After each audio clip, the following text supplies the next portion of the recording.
പിതാവിന്റെയും പുത്രന്റെയും പരിശുദ്ധാത്മാവിന്റെയും നാമത്തിൽ ആമേൻ. ഈശോയിൽ സ്നേഹം നിറഞ്ഞവരെ, നമ്മുടെ 50 നോമ്പിന്റെ സുപ്രധാനമായ ഒരു ദിവസത്തിലേക്ക് നമ്മൾ വന്നിരിക്കുന്നു.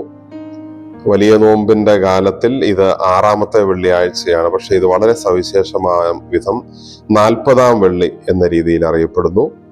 ഈശോയുടെ പീഡാസഹനങ്ങളോട് ഏറ്റവും അടുത്ത് വരുന്ന ഈ ദിവസം നമുക്ക് ഏറ്റവും ഭക്തിപൂർവ്വം ആചരിക്കാം. പ്രത്യേകിച്ച് ഈശോയുടെ കുരിശുമരണത്തിന്റെ ഓർമ്മയുള്ള വെള്ളിയാഴ്ചയുടെ പ്രാധാന്യത്തിൽ ഈശോയുടെ പീഡകളോട് ചേർത്ത് നമ്മുടെ പീഡകളെയും നമുക്ക് ചേർത്ത് വെച്ച് ധ്യാനിക്കാം.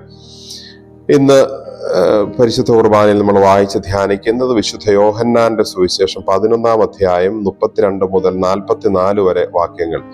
ഈശോ ലാസറിനെ ഉയർപ്പിക്കുന്ന തിരുവചന ഭാഗമാണിത്. 40ാം വെള്ളിയിൽ കൊഴുക്കോട്ട വെള്ളി, അല്ലെങ്കിൽ അതുപോലെ ലാസറിന്റെ ജീവിതത്തോട് ചേർത്ത് വെച്ച് വളരെ ആത്മീയമായ പ്രാധാന്യത്തോടെ ചിന്തിക്കുന്നത് ഈ ദിവസം ലാസറിന്റെ ഉയർപ്പാണ് നമ്മൾ പരിശുദ്ധ കുർബാനയിൽ ധ്യാനിക്കുന്നത്. ഇവിടെ നമ്മൾ സവിശേഷമാവിധം ശ്രദ്ധിക്കുന്ന ഒരു കാര്യം, മരണശേഷം ഉയർത്തെഴുന്നേൽക്കുമെന്ന് ഈശോ പറഞ്ഞ തിരുവചന ഭാഗങ്ങൾ നമ്മൾ ഇന്നലെ ഉൾപ്പെടെ പല ദിവസങ്ങളിലും ധ്യാനിച്ചു. ആ പറഞ്ഞ കാര്യങ്ങൾ സത്യമായിരുന്നുവെന്ന് ഈശോ ലാസറിനെ ഉയർപ്പിച്ച് തെളിയിക്കുകയാണ്. ഇവിടെ നമ്മൾ പ്രത്യേകമായി സവിശേഷമാവിധം ശ്രദ്ധിക്കുന്ന 2 ആറ്റിറ്റ്യൂഡുകൾ, മനോഭാവങ്ങളെ കാണുന്നു. മർത്തായുടെയും മറിയത്തിൻ്റെതുമാണ് ഒന്നാമത്തെ ഒരു മനോഭാവം, ഈശോയുടേത് രണ്ടാമത്തേതും. മറിയം പറയുന്നു, നീ ഇവിടെ ഉണ്ടായിരുന്നെങ്കിൽ എൻ്റെ സഹോദരൻ മരിക്കില്ലായിരുന്നു. മരിച്ചു, ഇനിയൊന്നും ചെയ്യാനില്ല. മരണത്തിന് മുമ്പ് നീ വന്നിരുന്നെങ്കിൽ നല്ലതായിരുന്നു, അവനെ ജീവിപ്പിക്കാമായിരുന്നു. മറിയത്തിന്റെ ഒരു ചിന്താഗതി അങ്ങനെയാണ്. മർത്തായും, മറിയത്തിന്റെ സഹോദരിയായ മർത്തായും സമാനമായ രീതിയിൽ ചിന്തിച്ചു പറയുന്നു. കല്ലറയുടെ അടുത്തേക്ക് എത്തിക്കഴിയുമ്പോൾ കല്ല് മാറ്റാൻ കർത്താവ് പറയുമ്പോൾ മറിയം പറയുന്നു, ഇനി പ്രത്യേകിച്ച് കല്ല് മാറ്റിയത് കൊണ്ട് എന്താണ് ഉപകാരമുള്ളത്? ഇത് 3ാം ദിവസമാണ്, ഇനിയിപ്പോൾ ദുർഗന്ധം ഉണ്ടാകും. ഒരു പ്രതീക്ഷ നഷ്ടപ്പെട്ട രീതിയിലാണ്, മരണത്തോടുകൂടി എല്ലാം കഴിഞ്ഞു എന്ന രീതിയിലാണ് ഈ സഹോദരിമാർ സംസാരിക്കുന്നത്. എന്നാൽ ഈശോയുടെ മനോഭാവം നേരെ തിരിച്ചാണ്. ഈശോ ഓരോ വാക്കും, ഈശോ എടുക്കുന്ന ഓരോ സ്റ്റെപ്പും വളരെ പോസിറ്റീവായ ഒരു ചിന്താഗതിയാണ് നമുക്കിവിടെ നൽകുന്നത്. അവനെ അടക്കിയിരിക്കുന്ന സ്ഥലം പോയി കാണാൻ ഈശോ സന്നദ്ധനാവുന്നു. മരിച്ചയാളോടുള്ള സ്നേഹം പ്രകടിപ്പിച്ച് ഈശോ കണ്ണുനീർ പൊഴിക്കുന്നു. അതുപോലെ തന്നെ കല്ലെടുത്തു മാറ്റി വീണ്ടും ദുർഗന്ധം കൊണ്ടുവരാനല്ല, ഉയർപ്പിന്റെ പ്രത്യാശയുടെ സുഗന്ധം കൊണ്ടുവരാനാണ് ഈശോ ശ്രമിക്കുന്നത്. ഈശോ വളരെ പോസിറ്റീവായ ഒരു ആറ്റിറ്റ്യൂഡോടുകൂടിയാണ് ഈ കാര്യത്തെ സമീപിക്കുന്നത്. കാരണം ഈശോ ദൈവമാണ്. മനുഷ്യരുടെ പ്രതീക്ഷകൾ എല്ലാം അവസാനിച്ചിടത്തും ദൈവം എന്ന രീതിയിൽ ഈശോയ്ക്ക് ഇടപെടാനും പ്രവർത്തിക്കാനും കഴിയുമെന്ന് കാണിച്ചു തരുന്നതിന് വേണ്ടിയിട്ടാണ്.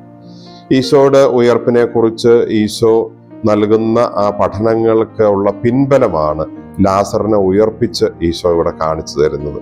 ഞാൻ പറഞ്ഞത്, ഉയർക്കുമെന്ന് പറഞ്ഞത് വെറും വാക്കല്ല, ഇതാ ഞാൻ കാണിച്ചു തരുന്നു എന്ന് പറഞ്ഞ് ഈശോ ലാസറിനെ ഉയർപ്പിക്കുന്നു.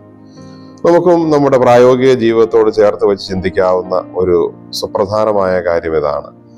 മാനുഷികമായ രീതിയിൽ നമ്മുടെ പ്രതീക്ഷകൾ അസ്തമിക്കുന്ന പലയിടത്തും ഇനി നമ്മുടേതായ രീതിയിൽ ഒന്നും ചെയ്യാനില്ല, അല്ലെങ്കിൽ എല്ലാം കഴിഞ്ഞു, എല്ലാം തകർന്നു, എല്ലാ തരത്തിലും കൈവിട്ടു എന്ന് ചിന്തിക്കുന്നിടത്തും ദൈവം എന്ന രീതിയിൽ നമ്മുടെ പ്രതീക്ഷയ്ക്ക് അപ്പുറത്ത് ഈശോയ്ക്ക് ഇടപെടാൻ കഴിയും.